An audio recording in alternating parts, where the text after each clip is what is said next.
تین طرح کے ہوتے ہیں. ویسے تو خوابوں کی کئی اقسام ہیں لیکن عمومی خواب تین طرح کے ہوتے ہیں. ایک ادغاث و احلام، ایسے خواب جو فاسد خیالات کے نتیجے میں ہوتے ہیں. دوسرے خواب وہ ہوتے ہیں کہ جو شیطانی وسوسے ہوتے ہیں، شیطان القاء کرتا ہے. اور تیسرے خواب وہ ہوتے ہیں جو سچے خواب ہوتے ہیں.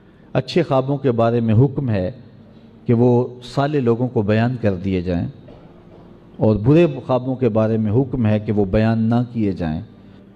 کچھ خواب ایسے ہوتے ہیں جو فی الفور پورے ہو جاتے ہیں، جس طرح حضرت خزیمہ نے خواب دیکھا کہ حضور میں نے خواب دیکھا ہے. صبح آ کے حضور کی خدمت میں عرض کی انی اسجد علی جبہتک، میں آپ کی پیشانی پہ سجدہ کر رہا ہوں. حضور کی پیشانی مصلی ہے اور میں اس کے اوپر سجدہ کر رہا ہوں. فاستجع رسول اللہ صلی اللہ علیہ وسلم، حضور لیٹ گئے اور فرمایا صدق رویا کا یا خزیمہ، خزیمہ باقی باتیں بعد میں کریں گے، پہلے خواب کی تعبیر پوری کر لیں.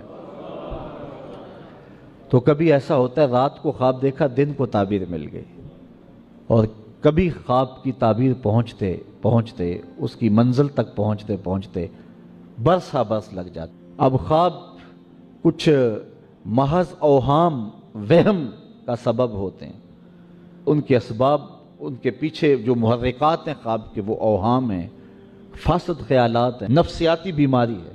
لیکن کچھ خواب سچے ہوتے ہیں. دو باتیں ذہن میں رکھ لیں آج کے اس مضمون میں. نبی جو خواب دیکھے وہ سچا ہوتا ہے، اور خواب میں نبی کو دیکھا جائے تو وہ خواب بھی سچا ہوتا ہے. حضور نے ارشاد فرمایا من رآنی فی المنام فقد رآنی فإن الشیطان لا یتمثل بی، جس نے مجھے خواب میں دیکھا اس نے مجھے ہی دیکھا. شیطان خواب میں آ کر بھی جرأت نہیں کر سکتا کہے کہ میں مصطفیٰ ہوں. جس نے مجھے دیکھا اس نے مجھے ہی دیکھا.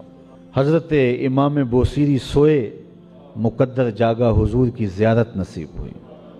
اللہ اکبر. قصیدہ بردہ لکھا تھا، ابھی تک کسی کو سنایا نہیں تھا. تو فالج زدہ تھے، بیمار پڑے ہوئے تھے.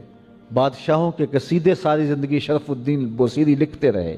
اب جب بیمار پڑ گئے تو کوئی حال پوچھنے والا نہیں ہے، تو پھر بیٹھ کے حضور کا قصیدہ لکھا، شاہوں کے شاہ کی قصیدہ آرائی کی. تو حضور خواب میں ملے، فرمایا بوصیری رات والا قصیدہ تو سناؤ. پھر سارا قصیدہ سنا دیا. تو حضور نے اپنا دست شفا پھیرا حضرت امام بوصیری کے بدن پہ، تو ان کو درست فرما دیا اور اپنی چادر اتار کے امام بوصیری کے کندھوں پہ ڈال دی. امام بوصیری جب اٹھے بیماری غائب تھی اور چادر کندھوں پہ موجود تھے. اٹھے، فالج نہیں تھا، جلدی سے مسجد میں گئے. راستے میں ایک درویش ملا، کہا بوصیری رات والا قصیدہ تو سناؤ. اب امام بوصیری نے رات کو لکھا تھا، کسی کو سنایا نہیں تھا، صرف خواب میں حضور کو سنایا تھا. کہا کون سا قصیدہ؟ کہا بھولے نہ بنو جو رات حضور کو سنایا تھا. تو پھر انہوں نے وہ قصیدہ سنایا، مولا یصلی وسلم دائما ابدا علی حبیبک خیر الخلق کلہم.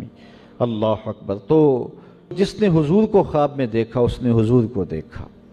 اس عنوان سے بات تو بڑھ جائے گی، لیکن ایک اچھا خواب ہے جو میرے ذہن میں آ رہا ہے، جس کو ریاض النظرہ فی مناقب عشرہ مبشرہ کے اندر صاحب کتاب نے لکھا ہے کہ حضرت مولا کائنات سیدنا علی المرتضیٰ فرماتے ہیں کہ میں سویا، مقدر جاگ پڑے، حضور کی زیارت ہوئی. حضرت عمر کا دور خلافت تھا. خواب کیا دیکھتا ہوں کہ مسجد نبوی ہے، حضرت نبی رحمت صلی اللہ علیہ وسلم مصلی امامت پہ کھڑے ہیں. تو میں حضور کے پیچھے نماز پڑھی. حضور نے دونوں رکعتوں میں مخصوص آیات کی تلاوت کی. ایسا لطف آیا کہ زندگی میں قرات کا کبھی مزہ اتنا آیا نہیں تھا. خیر سلام پھرا تو کوئی کھجوریں لے کے آ گیا. تو جو نماز پڑھنے آئے تھے حضور نے ان کو بانٹنا شروع کر دیا.